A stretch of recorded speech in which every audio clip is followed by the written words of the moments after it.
Hello friends, welcome to my channel. నేను చూపిస్తున్న ఫ్యాబ్రిక్స్‌తో మంచి మోడల్ డ్రెస్ అయితే కుట్టానండి. ఈ మోడల్ అనేది యూట్యూబ్‌లో ఒక సిస్టర్ కుట్టారు. చాలా బాగా కుట్టారు. నాకు ఆ సిస్టర్ అంటే కూడా భలే ఇష్టం అనమాట. డ్రెసెస్ కూడా భలే స్టిచ్ చేస్తారు. నేను నా స్టైల్‌లో నాకొచ్చినట్లు కుట్టాననమాట. చాలా పర్ఫెక్ట్‌గా కుదిరింది.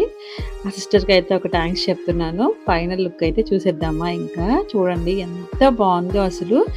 నేనైతే 2½ మీటర్ ఒకటి, 3 మీటర్స్ ఒకటి నా దగ్గర వైట్ అండ్ గ్రీన్ క్లాత్ ఉంటే ఆ క్లాత్‌తో అయితే నేను స్టిచ్ చేశాను. వైట్ క్లాత్ 2 మీటర్లన్నరే ఉండబట్టి నేను లోపల క్యాన్ కూడా వేశాననమాట. అలాగే డబుల్ లైనింగ్ కూడా వేశానండి. అందుకే లుక్ అనేది చాలా బాగా ఎలివేట్ అయ్యింది. మీకు కూడా ఎవరికైనా కావాలంటే డీఎం చేయండి. ఓకే.